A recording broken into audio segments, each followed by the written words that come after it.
Tanake, Nia Aaron Baumgartner, ye Katabare, ye Iswangre, ye Manu Kuinankre.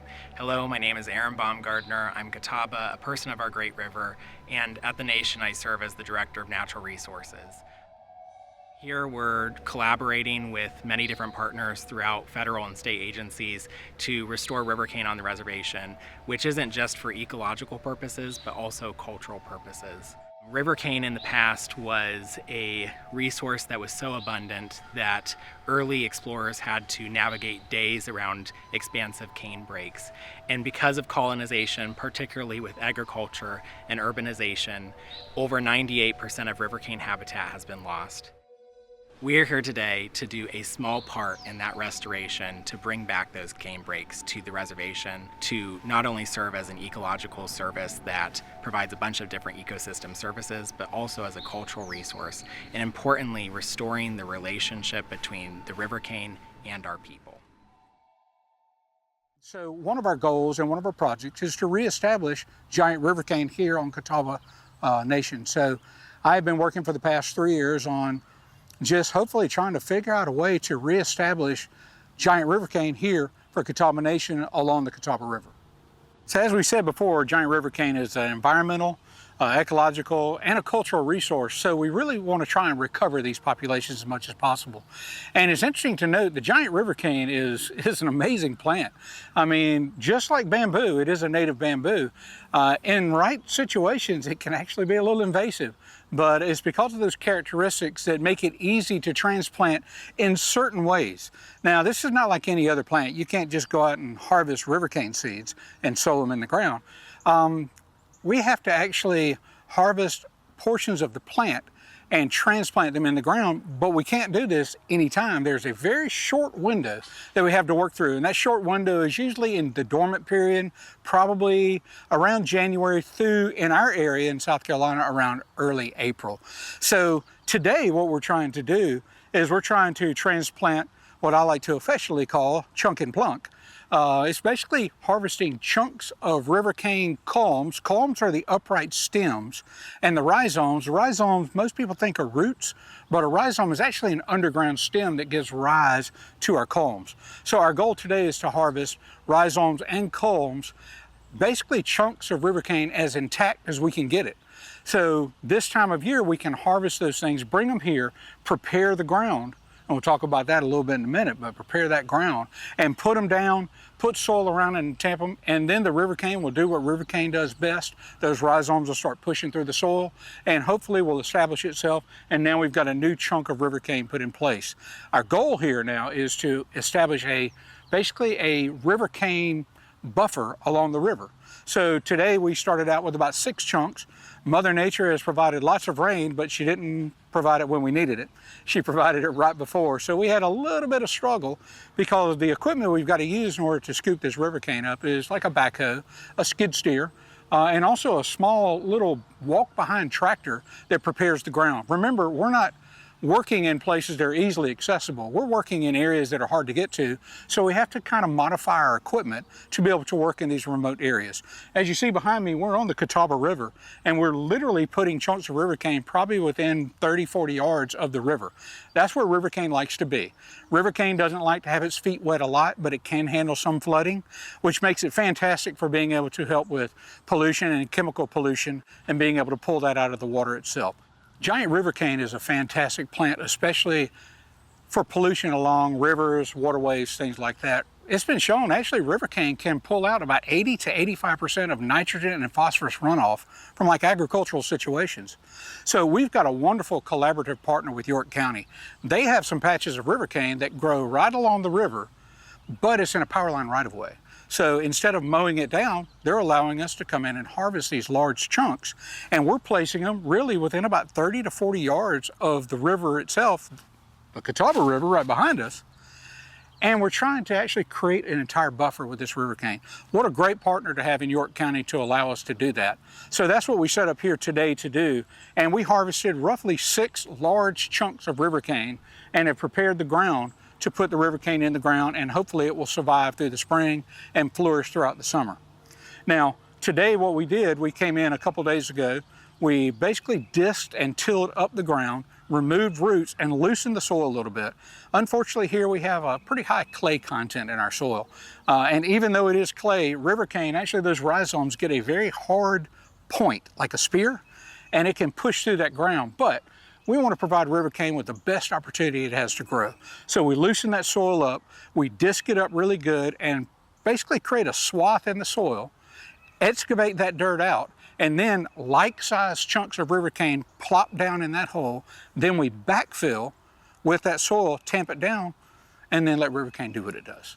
And hopefully one day, what's going to end up happening is maybe future generations from here, maybe within the near future, within my lifetime, I'll see it. But what a joy it would be for Catawba Nation tribal citizens to be able to come harvest Rivercane on their lands and once again use it for basketry, for tools, for musical instruments. So the steps for transplanting Rivercane, there's probably about 4 steps involved, but you know, the first most important step that you've got is you got to find Rivercane. Now, there's many different soils in South Carolina, North Carolina, and Rivercane grows throughout the Southeast. So ideally you want to try and find Rivercane that closely matches the soil. That's not that big of a deal, but you know, ideally you would like to. So first find your source of Rivercane, and then we go through the steps of actually transplanting Rivercane in the field.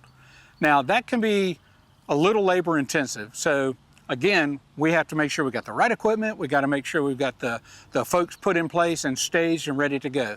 So the first thing we do is we've got to harvest chunks of Rivercane for this particular method. There are other methods involved that you can harvest just rhizomes if you want, or you can just cut those rhizomes into pieces and grow them out in pots. But for today, we're doing like we call the chunk and plunk, which is the most efficient way to be able to get large quantities of Rivercane transplanted into the field. And again, we're not growing these in agricultural situations, we're growing them out in wild areas, inaccessible areas. So the equipment that we use for this is basically a front end loader.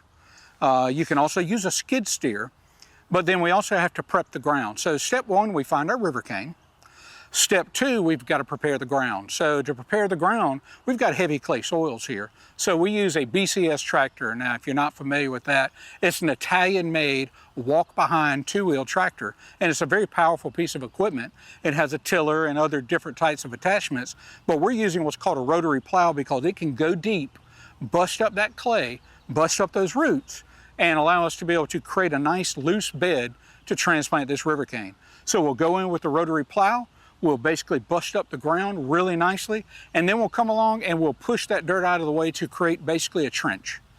Then we'll go to the site where we have our Rivercane. We'll use a front end loader or a skid steer, scoop up a similar size chunk, usually going down around probably between 6 and 12 inches deep. Now that allows us to go deep enough that we don't really get into kind of cutting the rhizomes for the Rivercane, but not so deep that we've got such a huge chunk that's going to sit above the ground. So we dig out a hole about probably 12 inches deep, and we scoop up a large chunk of rhizomes and dirt that's about 8 to 12 inches deep as well. Then we'll bring that here, plop that down in the hole, and then using that BCS tractor and those wonderful volunteers that we love to have help us with these projects with shovels to backfill and tamp and cover all the rhizomes that may be kind of loosened up and may be exposed from when we harvested the Rivercane. Once we do all that, we're going to hope for some rain, and if we don't get rain, we do need to come back along with the tank and try to do some type of watering, some kind of irrigation that we can do for the Rivercane. Now, we're not going to really do any fertilizer because we don't want to encourage any invasive growth or anything like that. We think we've put Rivercane in the best position it can to survive. We've had good success with that method.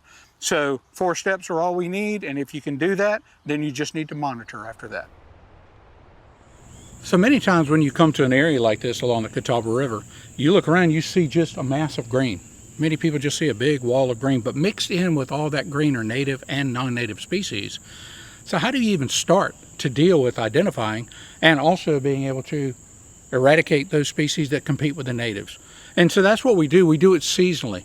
Sometimes we use applications like a bark treatment that actually will be absorbed by the plant and kill it over time. Sometimes we use a foliar treatment, which is actually sprayed on the leaves and stuff during the growing season. All they're designed to do is target our invasive species as much as possible and eradicate those and give Rivercane that foothold it needs in order to grow. So We can come into some areas and completely just mow everything down and suppress that invasive species growth. And what's really cool about that is once you do that, Rivercane will explode and jump up. Rivercane really wants to grow.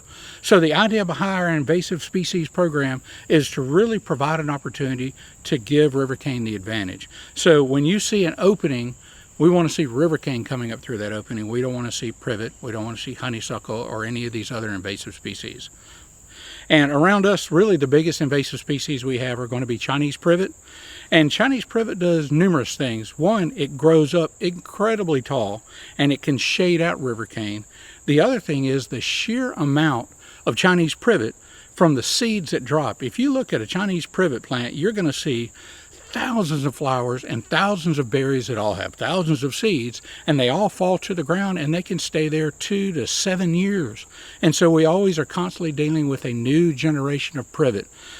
Unfortunately, I would love to be able to say that we can deal with Chinese privet and other invasives naturally by just cutting. But in order to have an effective invasive species management program, we have to incorporate not only mechanical removal, we also have to incorporate chemicals. And it's okay to use chemicals in certain situations because you need to be judicious in its use and always try to use the least toxic we can. So that's what we're going to do here at Catawba. We're actually going to use a combination of physical and mechanical removal of a lot of these species, but also in order to suppress their growth, we're going to have to incorporate chemicals. And that kind of makes up an integrated pest management program for us here. And by suppressing that growth, hopefully Rivercane can grow and it can get a foothold and it can outcompete some of these invasive species we have to deal with. So harvesting the Rivercane here at Catawba Indian Nation, we know it's a culturally significant species, and so we're trying to recover that and restore that in the natural landscape. And there's many different methods of doing that, and we've been experimenting with a few of them. One of my favorite ways is actually harvesting rhizomes and then growing them out in a controlled setting. So one of the things we've done is come out, identify a site that has existing Rivercane, and then harvesting those rhizomes, and then through funds with USET, we're actually able to build a greenhouse, and inside those greenhouses we built some raised beds. So the process basically is not that hard. You've probably done it with your garden if you found any plants you want to put in your garden. We located Rivercane, and we had to do this in the wintertime when the Rivercane is dormant. When it's dormant, there's no wasted energy, there's no way to damage the roots, so it's the perfect opportunity to do it. It also feels a lot nicer outside instead of trying to do this in the summer. So on a nice cool morning we went out, we had some personnel from Catawba Indian Nation along with our Natural Resources Department, and we dug up the rhizomes, and these rhizomes really can be found about probably 12 to 16 inches under the ground. So we went in with a skid steer, which is a small piece of equipment that had forklift forks on it, believe it or not, and we dug directly in the ground and lifted up, and we found these rhizomes. And if you look at these rhizomes closely, you'll notice that they have segments just like the upright growth of Rivercane, because a rhizome is actually an underground stem. It's not a root. So if you look at that rhizome closely, you'll see that it has little buds on it. Everywhere you see a bud will become an upright culm that we'll see. So we harvested these sections. They're about 12 to 18 inches long. We cut them off cleanly, kept them good and moist, and then we took them to our greenhouse. And in our greenhouse, we had some 4-foot by 16-foot beds that we created and put in good soil. And then we transplanted these rhizomes, and then through a period of irrigation, and in the springtime when the soil started to warm up and the greenhouse itself became good and warm, lo and behold, we actually got rhizomes sprouting. And we had quite a few little kind of tiny little Rivercane poking through the soil, and then after about 4 months, the Rivercane was so dense, it was probably about 6 to 8 feet tall, and we knew that we had a successful transplant. And so our next step is going to be to take those and put them out into the field. So with giant Rivercane being a culturally significant species, Catawba Indian Nation has really invested quite a bit in trying to recover that Rivercane. And in order to recover the Rivercane, we've developed a few different ways of doing that. One of the ways is taking rhizomes from the field and transplanting them into a greenhouse. One method is taking existing Rivercane from another location and directly transplanting it into the field. And then the other is working with our existing Rivercane and trying to provide it with the correct opportunity and conditions to be able to grow by eliminating invasive species. So one of the uses of Rivercane that we have found actually comes from nature. Rivercane grows when it's healthy. It grows nice and thick. And if you were to look at it underground, the rhizomes running horizontally underground create almost a net. And this fibrous net system is fantastic for eliminating like erosion on stream banks and things like that. And here at Catawba Nation, we have a stream that has some eroding banks, and we thought, well, this would be a good experiment to take Rivercane and put it in place and see if it can help us eliminate or at least minimize and slow down some of the impacts of water running across the ground, erosion, and taking a lot of that soil and dumping it into the water and degrading the water quality. So we have an opportunity to do that, and we also have an opportunity to work with some students. So we established a relationship with Vanderbilt University, and they had a bunch of students come down, and we had an opportunity not only to do work, but we had an opportunity to educate a whole new group of people about the benefits of Rivercane.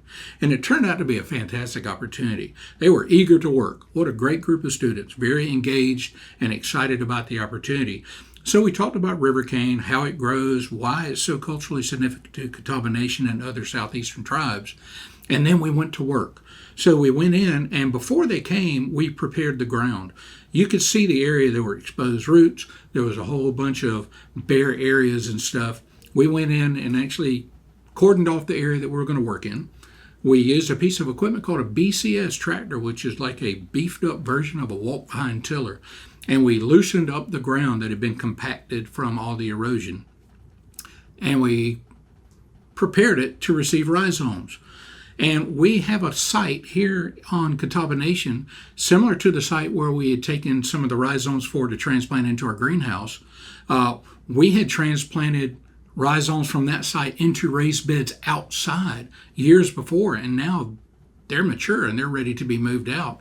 What a great use for those rhizomes from one of our earlier experiments. So we talked to the students, we showed them what we wanted to do, and we went in and harvested those rhizomes. We cut them about 12 to 18 inches in length, and we talked about why it's important to have a certain size rhizome, which is so it has enough energy to be able to kind of grow columns once it's put in place. And we harvested those, and we went back to the site, and we talked about what we were going to do. And so all these students got in with shovels and rakes, and we created opportunities along the bank to insert these rhizomes, then covered them up, tamped them down. And that in itself would have been fine, but we know we were going to be getting rain. So we also had to kind of secure the rhizomes themselves, because with the next rain event, we didn't want to lose all of that because of the loosened soil. So we found this fabric, and this fabric is not like normal erosion netting. It's made of jute, so it's all natural. And the reason that's important for us is because the monofilament erosion fabric that you get, a lot of times snakes and other birds and animals can get caught in that because it's not forgiving. This jute twine, being all natural, actually stretches, so we won't have any issues with snakes or other birds and stuff getting caught or ensnared in that. And of course, it's always important to kind of remember we're here for all the natural resources, not just Rivercane. And so I think that was a pretty smart move on our part, and I'm pretty excited that the tribe also saw value in doing that as well. So we put down this cloth, we tacked it down really good over the top, and not even a month later, we had huge 2-inch rains that came from a tropical storm, and everything held up fantastic. My name is Marvin Balknight, and I'm a wildlife biologist and also the Wildlife and Habitat Program Manager for Catawba Indian Nation. Rivercane in our language is known as wong sa, and it was used for basketry, it was used for making weapons such as blow darts, it was used to make musical instruments such as flutes. And while Catawba are still known for their beautiful pottery and has persisted throughout millennia, our basketry tradition has not survived the effects of colonization. And so we're working here today to restore that relationship and create a resource that can be utilized for cultural purposes and be harvested for crafts such as basketry. My name's Aaron Baumgardner, and I'm proud to be a part of this greater project to restore Rivercane and the relationship between our people and this resource to the Catawba Nation.